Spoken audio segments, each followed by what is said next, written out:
오늘 하나님의 말씀 시편 150편 이제 시편 마지막으로 끝납니다.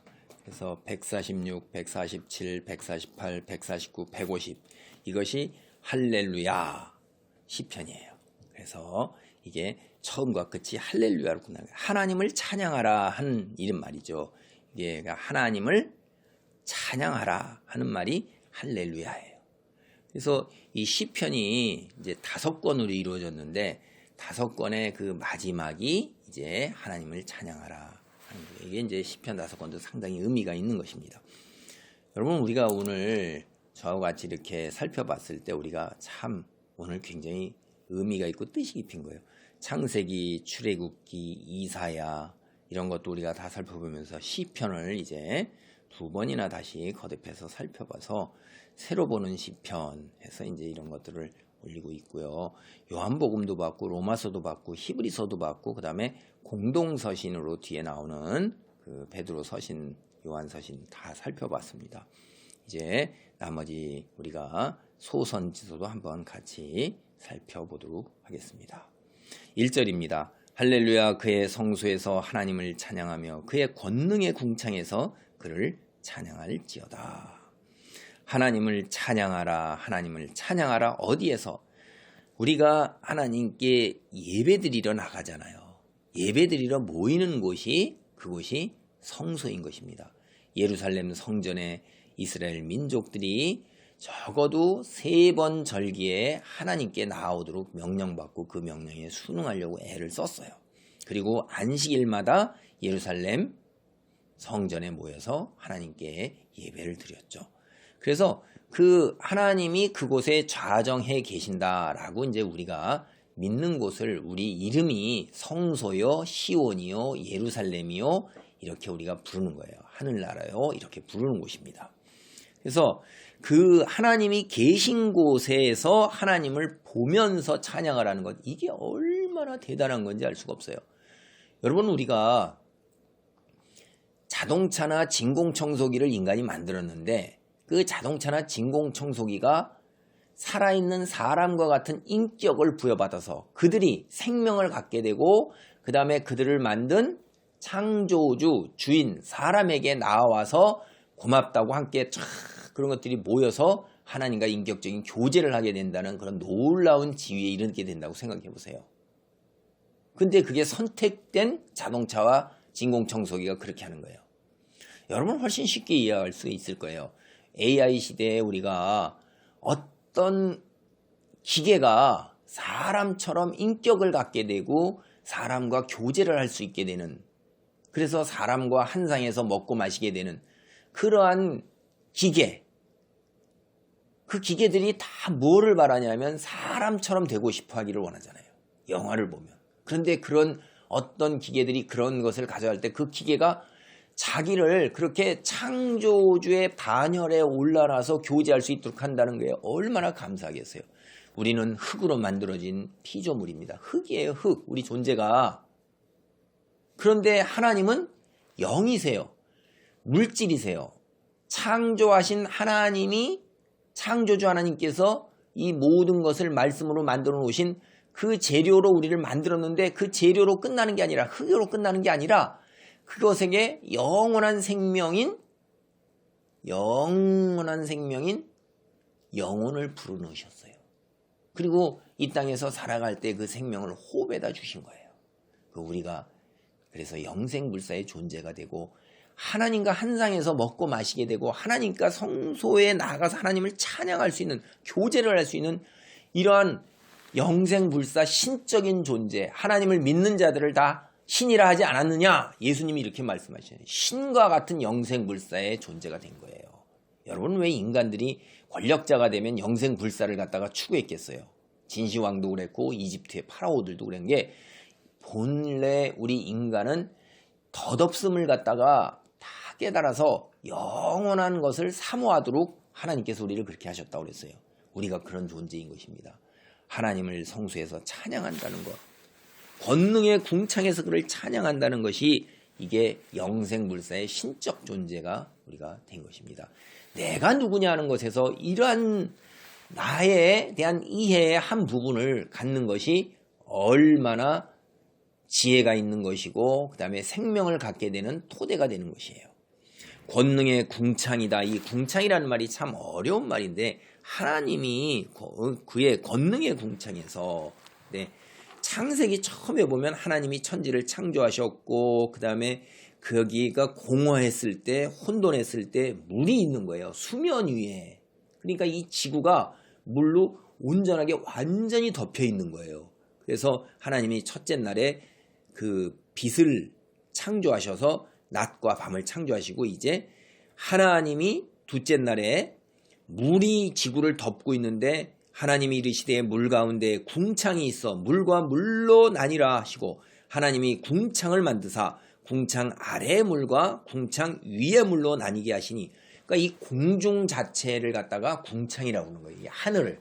근데 하늘 위의 궁창과 궁창 위의 하늘, 궁창 아래의 하늘 이거는 바다예요. 궁창 위는 물띠가 이걸로 보면 하늘에 물띠가 둥그런 물띠가 있었다는 것을 알 수가 있어요. 그래서 8절입니다. 하나님이 궁창을 하늘이라 부르시니라 이렇게 하는 거예요. 그러니까 궁창은 하늘이라는 거예요. 이게 무슨 얘기냐면 권능의 궁창이라는 것은 우리는 하나님이 어디 계세요? 우리가 사는 이 지상과 같은 땅에 육지에 계시지 아니하다는 것을 상징적으로 나타내는 말입니다. 하늘나라라고 여러분이 이해를 하시면 돼요.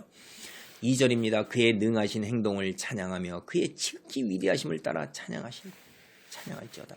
하나님께서는 말씀으로 행위로 하시지 않으세요. 전지전능하시기 때문에 말씀만 하시면 그 말씀이 곧 뭐가 돼요? 능력이 돼서 그것이 그렇게 이루어지는 거예요. 그래서 그 말씀이 육신이 되어 우리 안에 거하시니 그분이 누구세요? 예수님이세요. 입에서 나오는 명령만 있으면 우리가 부모가 되었을 때 자식 보고 선생님이 되었을 때 학생 보고 뭐뭐 해라. 그러면 그 말이 어떻게 돼요? 곧 밑에 있는 자녀나 학생들이 그 말이 행동으로 드러내잖아요. 따라서 하나님이 그러신 거예요. 능력이 있으신 거예요. 그래서 우리는 그분의 능력을 찬양할 수밖에 없고 그분의 위대하심을 찬양할 수밖에 없는 거예요. 3절서부터 우리가 5절까지는 우리가 할 수 있는 모든 것으로 하나님을 찬양하는 것을 이야기합니다. 3절입니다. 나팔소리로 찬양하며 비파와 수금으로 찬양할지어다. 소고치며 춤추어 찬양하며 현악과 퉁소로 찬양할지어다. 큰 소리 나는 재금으로 찬양하며 높은 소리 나는 재금으로 찬양할지어다. 여기에 보면 이제 우리가 목소리로 찬양하는 것은 할렐루야, 그의 성수에서 하나님을 찬양하고 권능의 궁창에서 찬양하고 능하신 행동을 찬양하고 위대하심을 따라 찬양하는 것. 이거 이제 목소리로 우리가 다 찬양하는 거죠. 찬양, 감사의 말로도 찬양하고 노래로도 찬양하는데 그때 뭐가 등장했냐면 우리가 가지고 있는 모든 악기의 종류를 여기서 이제 예시를 하는 거예요. 당대 나팔과 비파와 수금과 현악과 퉁소와 재금과 재금, 큰 소리 나는 재금, 높은 소리 나는 재금이라고 이제 재금이 이제 심벌즈 같은 거죠. 그러니까 이게 오케스트라죠. 모든 악기를 다 동원을 해가지고선 하나님을 찬양했던 것입니다. 여기에 이제 소고치며 춤추어 찬양한다 하는 이야기는 이게 우리가 앞에서도 봤지만은 우리가 가지고 있는 몸을 다 동원해서 찬양을 하는 거예요. 이것은 출애굽 당시에 홍해 바다를 가르고 그 다음에 이스라엘 민족이 건넌 후에 뒤따라온 애굽 군대가 다 홍해 바다 속에서 물에 빠져 죽고 난 후에 그것을 보고 모세가 하나님께 큰 찬양을 올릴 때 모세의 누이 미리암이 그 따르는 여자들과 함께 소고치며 춤추어 하나님을 찬양한 것이 우리가 나오고 있습니다. 그 다음에 이제 또 우리가 다윗이 법궤를 갖다가 예루살렘 성전으로 옮겨올 때 그때 왕임에도 불구하고 춤추어 찬양한 거예요. 그때 이 온몸으로 왕인데 채통 같은 게 아니라 그 기쁨과 그 감격을 도저히 몸으로 표현하지 아니하고는 견딜 수 없으니까 이렇게 찬양을 한 거죠. 춤추어 찬양하는 것이 나오는 것입니다. 그래서 우리 이렇게 찬양하는 것은 우리가 전심으로 그 다음에 진심으로 모든 것을 다 동원해서 찬양을 하는 것을 이야기를 하는 거죠. 6절입니다. 호흡이 있는 자마다 여호와를 찬양할지어다. 여기서 호흡이라는 것은 우리는 하나님이 우리를 창조하실 때 흙으로 만드셨어요. 그러니까 물질이고 이거는 죽어 없어지는 거죠. 그런데 앞에서도 제가 말씀드렸지만 하나님이 우리를 영생불멸의 존재로 만드시고 신과 같은 존재로 만들으셨어요. 그것이 어디에 나오느냐면 창세기 2장 7절에 나옵니다. 여호와 하나님이 땅의 흙으로 사람을 지으시고 생기를 그 코에 불어 넣으시니 사람이 생명이 되니라. 그러니까 땅의 흙으로 사람을 만들었는데 이 흙이라는 것은 부서지는 거예요. 이건 소멸되는 것입니다. 이 우리가 살고 있는 세계에 영원히 가는 것은 아무것도 없어요. 다 그것이 부서지고 소멸돼서 다시 죽음으로 가게 되어 있고 그것이 그에 주어진 운명이에요. 이 물질계 안에서는. 그런데 생기, 코로 불어넣으셨죠. 그래서 우리가 영적인 존재가 된 거예요. 그런데 이 생기에 코로 들어갔죠. 그래서 호흡이 어디에서 이루어져요? 코로 이루어지는 거예요. 그러니까 호흡이 끊어지면 사람은 죽는 것입니다. 그것이 성경에서는 이렇게 얘기를 하고 있어요. 우리가 욥기 27장 3절을 보면 나의 호흡이 아직 내 속에 완전히 있고 하나님의 숨결이 아직도 내 코에 있느니라. 나의 호흡은 뭐예요? 내가 호흡이 끊어지면 죽는 거예요. 하나님의 숨결은 영이 내 코에 있다. 이게 이제 비유적인 말씀인데 내 속에 하나님의 영이 있고 그 다음에 나의 생명은 호흡에 있다는 것을 여기서 이야기하는 거예요. 인간의 생명은 호흡에 있어요. 그래서 시편 146편 3, 4절도 이렇게 나와요. 귀인들을 의지하지 말며 도울 힘이 없는 인생도 의지하지 말지니 그의 호흡이 끊어지면 흙으로 돌아가서 그날에 그의 생각이 소멸하리로다. 호흡 딱 끊어지면 코에서 호흡 끊어지면 어떻게 되죠? 우리가 뭘로 만들었어요? 흙으로 만들었죠? 육체로 돌아가서 그걸로 끝나고 마는 것입니다. 죽음이에요, 그것이. 그래서 그것을 우리는 이사야서 2장 22절에도 이렇게 됐어요. 너희는 인생을 의지하지 말라. 그의 호흡은 코에 있나니 새 말 가치가 어디 있느냐. 호흡이 곧 생명이다 하는 거예요. 그래서 호흡이 있는 자라는 것은 결국 시편에서 생명이 있는 동안에 이 땅에서 살아가는 동안에 코로 숨쉬면서 생명이 있는 동안에 하나님을 찬양한 것이 우리의 마땅한 본분임을 얘기하는 것입니다.